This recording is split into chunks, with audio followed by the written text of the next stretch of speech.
Hello guys, welcome to my channel crispy सुवन। तो कैसे हैं आप सब? आई होप आप सभी अच्छे और तंदुरुस्त होंगे।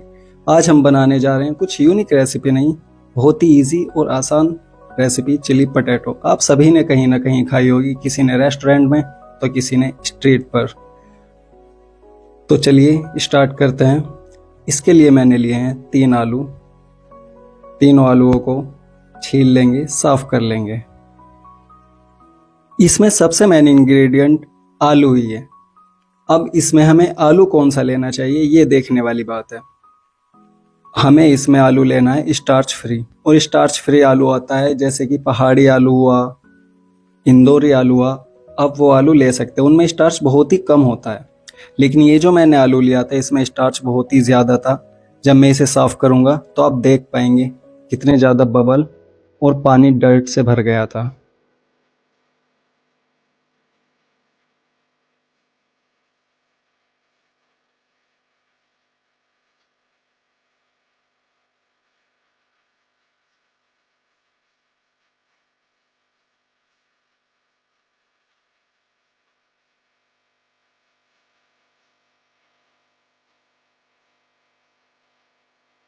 सभी आलूओं की सफाई हो चुकी है।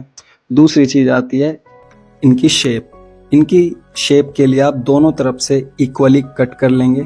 चिली पटेटो की शेप देने के लिए सबसे इजी वे जो घर पे मैं आपको बताऊं वो यही है। सबको इक्वली कट करने के बाद जहां से आलू गोल नहीं है उस साइड से उसको रख लेंगे,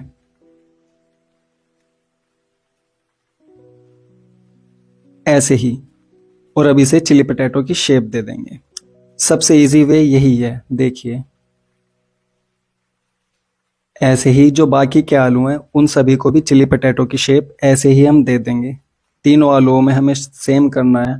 उनके सभी के कोने कट करने के बाद ही उन्हें शेप देनी। और ये जो आपको साइडों में कोने कट करने के बाद वेस्ट दिखेगा, ये वेस्ट नहीं है। सच बताऊं तो मेरा फेवरेट पार्ट ही यही है। इन्हें हम बाद में छोटू छोटू फ्रेंच फ्राइज की तरह फ्राई करेंगे, और मुझे सबसे अच्छे यही लगते हैं। ये हम आपको लास्ट में दिखाएंगे। देख रहे हैं ना शेप? सबकी शेप इक्वली आएगी अगर आप इसी तरीके से सभी आलूओं को चॉप करेंगे तो।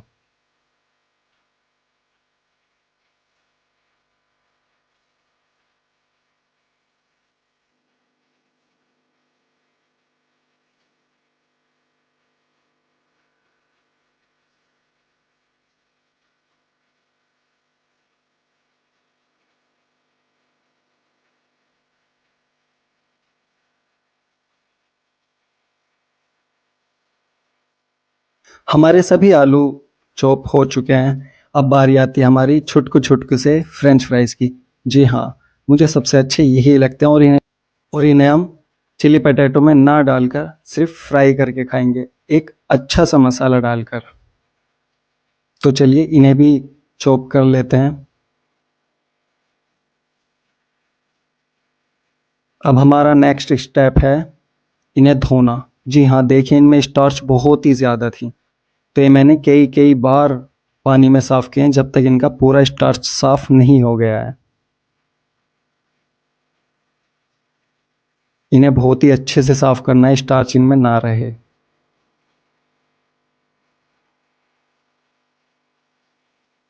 सबसे अच्छा तरीका है ये देखने का, जब तक आपको, जिस पानी में आप ये फ्रेंच फ्राइज को धो रहे हैं वो पानी जब तक आपको ऐसा धुंधला दिखता रहे तब तक आपको धोते रहना है। जब तक आपको पानी बिल्कुल साफ ना दिखे तब तक इन्हें धोते रहना है।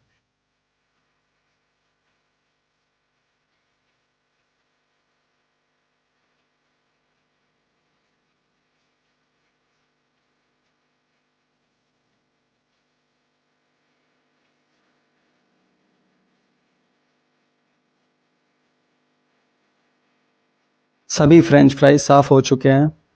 अब बारी आती है इन्हें बॉईल करने की। इसके लिए मैंने एक कढ़ाई ले ली है, उसमें 2 गिलास पानी डाल दिया है। और हाँ, आप इस स्टेप को क्विट भी कर सकते हैं, स्किप भी कर सकते हैं। लेकिन मैं हमेशा उबालता हूँ।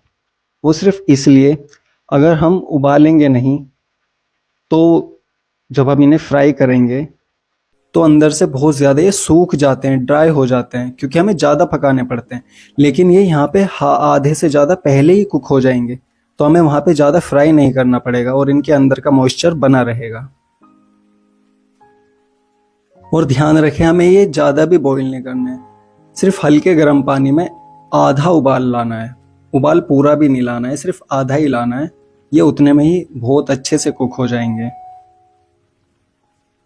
यहाँ पर आधा बॉईल आ गया था, मैंने चेक कर लिया था। ज्यादा ध्यान रखें, ज्यादा बॉईल नहीं करने, वरना वो टूट जाएंगे, फ्रेंच फ्राइज की शेप में ही नहीं रहेंगे।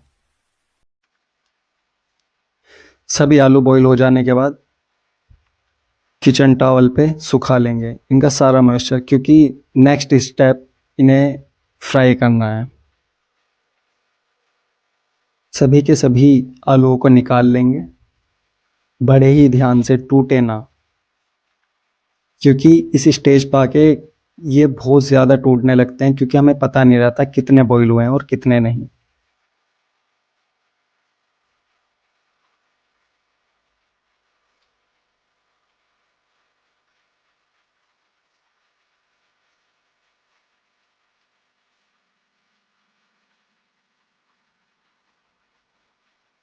सभी को अच्छे से फैलाकर उन्हें टॉवल से सुखा लेंगे।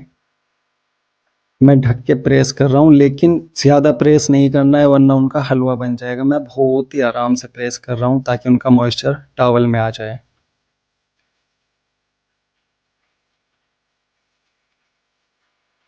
सभी आलूओं को सुखा लेने के बाद सभी के सभी को एक बाउल में ट्रांसफ़र करेंगे।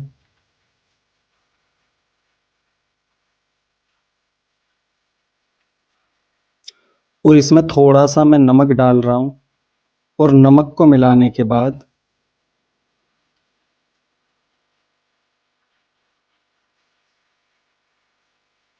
अच्छे से मिलाने के बाद मैं इसे रेस्ट करने के लिए छोड़ रहा हूँ। अब मैं यहाँ पे 4 से 5 सब्जियाँ ले रहा हूँ, जिसमें एक शिमला मिर्च, हरी प्याज, एक प्याज, एक टमाटर और आधी पत्ता गोभी। यहाँ पे मैं आपको बताना चाहूँगा, 2 तरह की शिमला मिर्च आती है, एक जिसके पीछे 4 मुंह होते हैं और एक जिसके पीछे 3 मुंह होते हैं। 4 मुंह वाली हम चाइनीज़ फूड में यूज़ करते हैं और 3 मुंह वाली सब्जी में यूज़ करते हैं।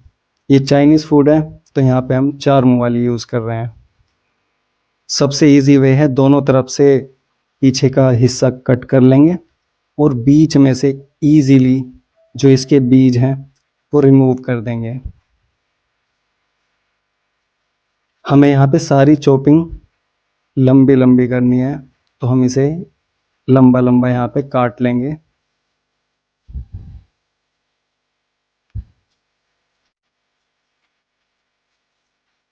देखिए, मैं यहाँ पे शिमला मिर्च को लंबा लंबा काट रहा हूँ, और ऐसे ही सभी वेजिटेबल्स को लंबा लंबा ही काटना है।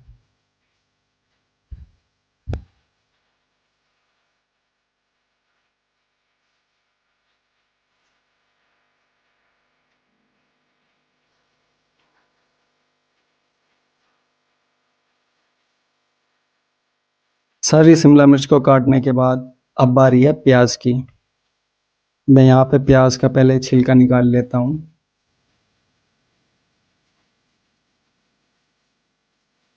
प्याज भी 2 तरह की आती हैं, एक होती है सैलेड प्याज और एक होती है सब्जी वाली प्याज।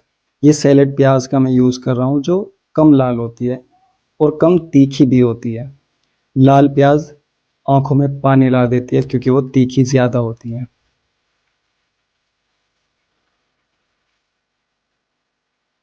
प्याज का छिलका निकल गया है, अब इसे भी लंबी लंबी चॉप कर लेंगे। बहुत ही ईजी है, कुछ यूनिक नहीं है, कुछ अलग नहीं है। जैसे आप सभी अपने घर पे सब्जियां काटते हैं, बस वैसे ही काटनी है। बस थोड़ा अलग हो जाता है, टमाटर, शिमला मिर्च या हमें थोड़ी लंबी लंबी काटनी है, क्योंकि उसमें फ्रेंच फ्राइज में लंबी लंबी ही अच्छी लगती हैं, बारीक तो दिखती भी नहीं है।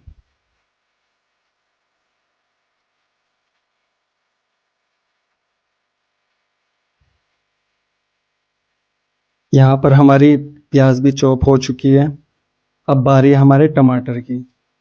अगर बहुत ही इजी वे है टमाटर कट करने का तो वो ये है, बिना बीज के। हमें बीज वैसे भी नहीं डालने हैं, तो साइडों से बस लंबा लंबा ऐसे कट कर लेंगे जिससे चॉपिंग में भी आसानी होगी।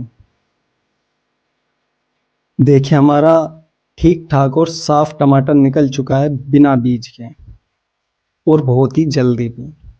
अब यहाँ पे टमाटर को भी हमें लंबा लंबा ही चॉप करना है, कुछ अलग नहीं है।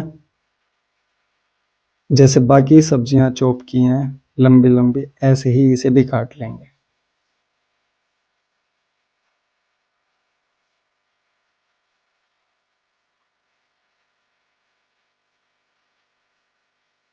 एज यू कैन सी, हमारा टमाटर भी कट चुका है। अब बारी है पत्ता गोभी की। इसे पहले लंबा लंबा कट करेंगे, उसके बाद मैं आपको बताता हूँ क्या करना है। पहले एक आराम से ऐसे लंबा लंबा काट लेंगे। ये छिलका थोड़ा मोटा था और जो कि मुझे चॉपिंग में परेशान कर रहा था, तो मैंने हटा दिया।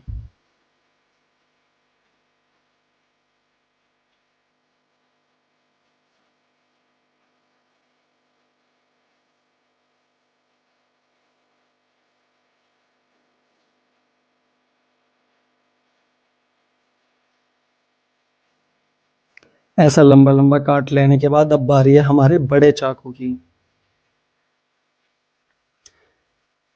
जिससे अब हम इसे दोबारा से चॉप करेंगे लंबा लंबा, और ये बहुत ही फाइन चॉप हो जाएगा। बारीक वाले चाकू से नहीं हो पाता, इसलिए मैंने बड़ा चाकू लिया है। और अब ये भी अच्छे से चॉप हो चुका है। बारी है हमारी हरी प्याज की। इसे भी बहुत ही छोटा छोटा चॉप कर लेंगे। हरी प्याज भी हमारी दो जगह काम आएगी। एक तो चिली पटेटो में डालने के लिए, और ऊपर से गार्निशिंग के लिए। तो जल्दी से इसे भी कट कर लेते हैं बारीक बारीक।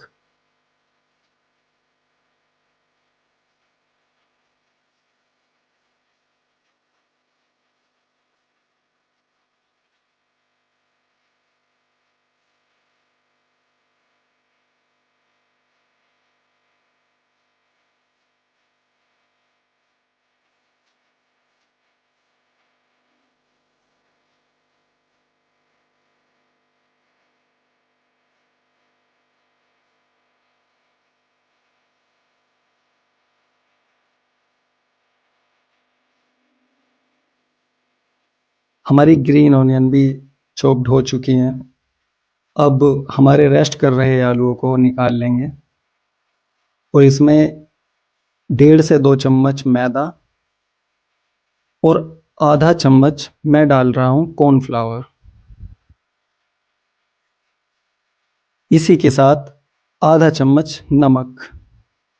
हमें इन्हें हाथ से मिक्स नहीं करना है, सिर्फ बाउल को ऐसे घुमाना है, क्योंकि उसमें खुद का मॉइस्चर था आलूओं में, तो ये खुद ही कोट हो जाएगा। और देखना कैसे इवनली सभी में बराबर कोट होगा। देखा हुआ ना सब में बराबर कोट। अब यहाँ पे मैंने चूल्हा जला लिया है और कढ़ाई रख ली है। अब मैं इसमें डाल रहा हूँ सरसों का तेल, सबसे अच्छा।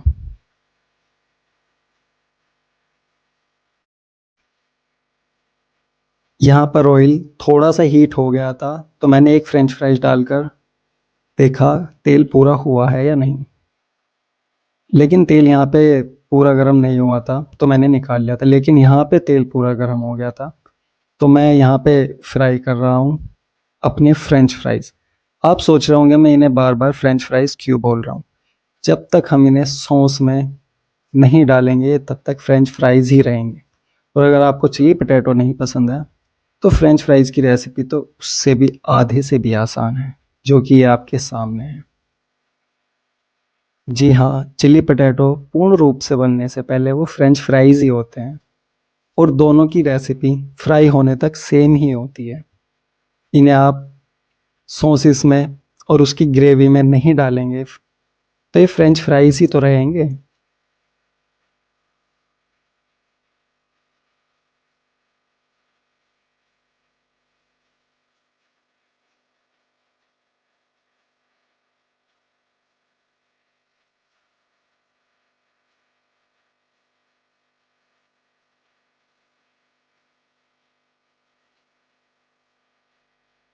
जो बाकी के आलू रह गए थे मैंने इसी के साथ में वो भी डाल दिए थे, ये एक साथ फ्राई हो जाएंगे इसलिए।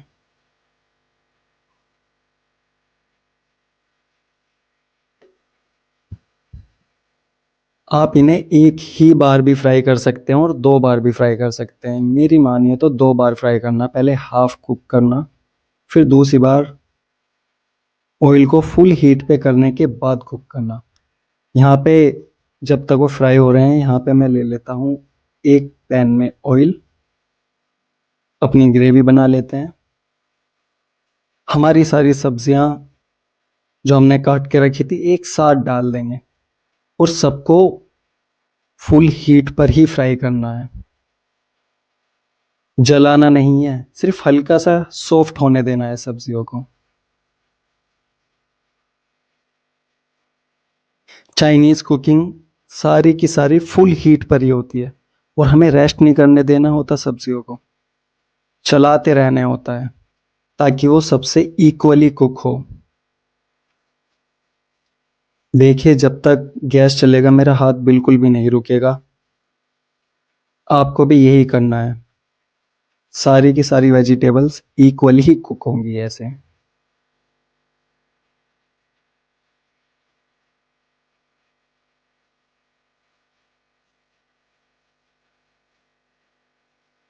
जब तक हमारी वेजिटेबल्स सॉफ्ट हो रही हैं, दूसरी तरफ मैं देख लेता हूँ फ्रेंच फ्राइज अभी तक बने हैं या नहीं।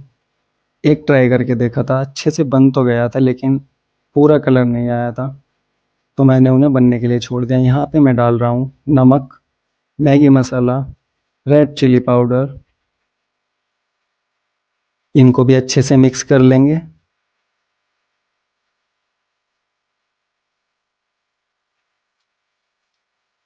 अब मैं यहाँ पे डाल रहा हूँ soya sauce,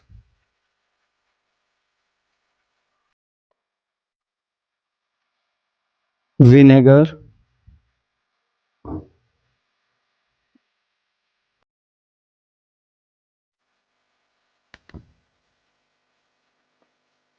red chilli paste और केचप।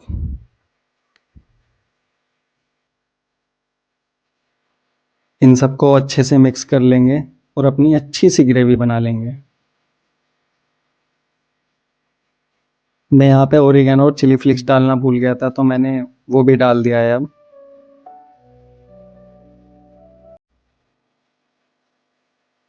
हमारी ग्रेवी अच्छे से बन चुकी है। अब अपने फ्रेंच फ्राइज को, चिली पटेटो बनाने का टाइम आ गया है। सभी के सभी फ्रेंच फ्राइज को निकाल लेंगे और हाँ ध्यान रखें ग्रेवी में हमें गर्मा गर्म डालने हैं, इन्हें रेस्ट बिल्कुल भी नहीं करने देना है वरना ये सॉफ्ट हो जाएंगे। और ग्रेवी में भी सिर्फ इसे कोट करना है ग्रेवी से। अगर ज़्यादा देर ग्रेवी में भी रखेंगे तो ये हलवा बन जाएंगे, नॉर्मल लैंग्वेज में बोलूँ तो। जल्दी से जल्दी ग्रेवी से कोट करेंगे और जल्दी से जल्दी ही इसे सर्व करेंगे। सर्व करने के बाद मुझे खाने भी हैं।